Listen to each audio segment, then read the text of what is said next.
ja jutella Arin ja Juhanin ja muiden autoharrastajien kanssa ja ihailla näitä autoja.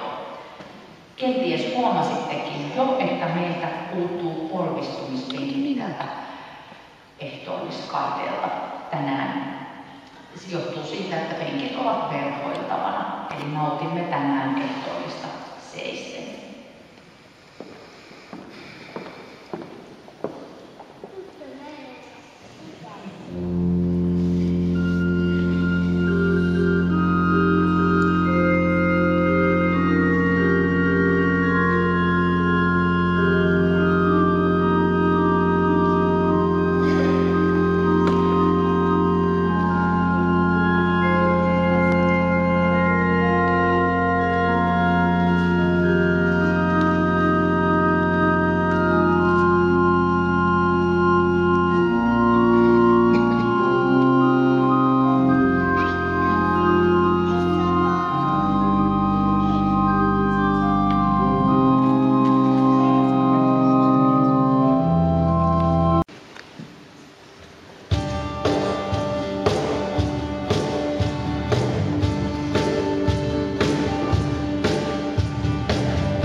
Herra, kiitos siitä, että saamme pitää tämän tilaisuuden muistaen erityisesti autoharrastajia.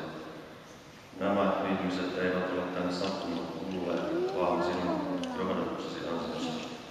Isä taivaan, sinä tiedät kaikki autoharrastajat, tunnet heidät nimeltä ja tunnet heidän sydämensä. Kiitos Herra, että kutsut jokaista yhteyteesi ihmiselle itselleen annettu lopullinen valinta.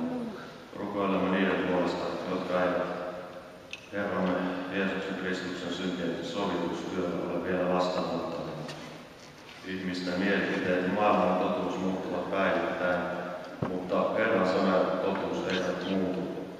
Maailmassa vaellaan valheiden ja petosten keskellä, mutta anna Herra ihmisten löytää totuus. Niin kuin autoharrastaja avaa autonsa oven avaimillaan ja menee sisälle istumaan, niin sinäkin Herra avaa oven sille, joka haluaa päästä taivasten valtakuntaan sisään. Ero on siinä, että taivasten valtakunnan ovi ei avaudu omilla avaimilla eikä teoilla, vaan Jeesuksen sovitustyön kautta. Tee Herra työtäsi autoharrastajien ja kaikkien kaikkien ihmisten keskellä Suomessa. Vaikuttaa heissä ja anna heille ymmärrystä ja osoita heille, että sinä olet tie, totuus ja elämä. Isä.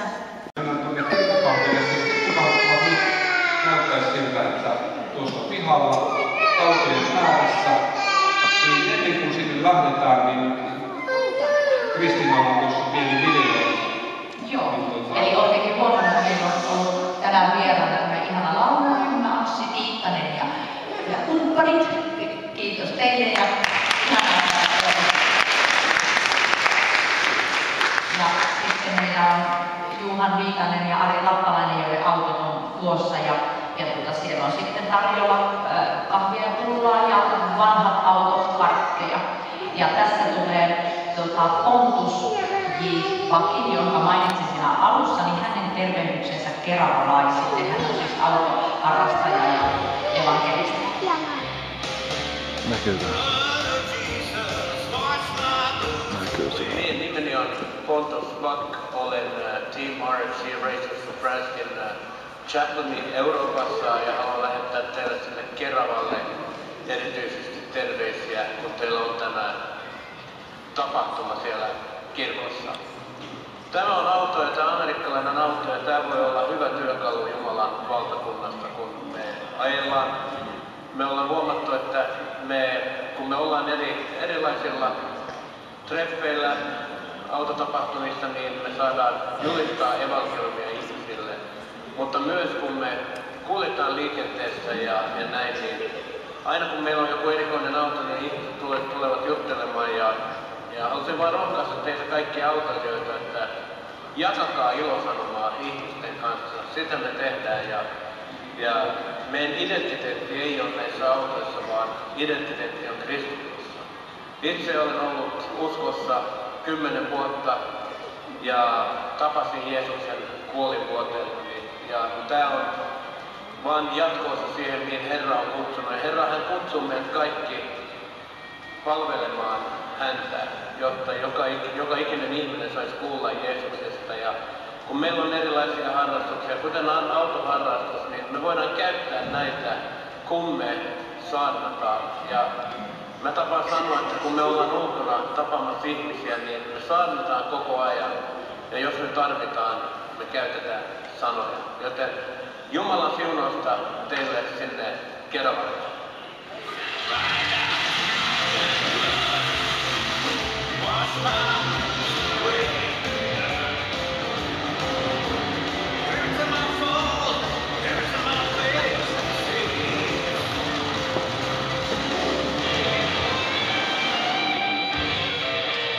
Niin, lähtekää rauhassa ja palvellaan.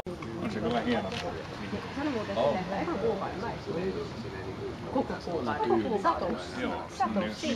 Ehkä joku on tullut ensimmäisen kerran jälkeen. Ei kukaan ollut minua tänne enää. Niin on varmaan moni. Kohta menee todennäköisesti kytkin vaihtoon. Siitä on sitten 5-8 oli. Tää oli niin ainoa vuosi, kun oli.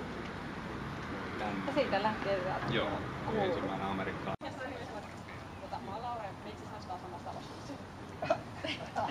Siinä asuttiin kakkosessa, niin nostasin vastaan viikon. Tuo astilauta tuolla perässä, se tulee puolimetriä.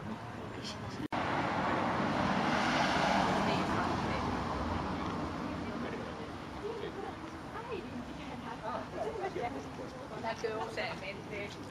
Joo, silleen niin päivä.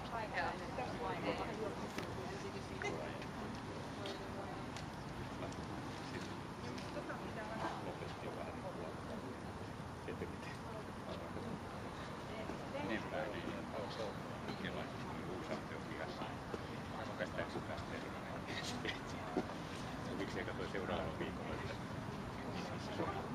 missä se meni se, mutta oli jo kärsimällinen Malvin.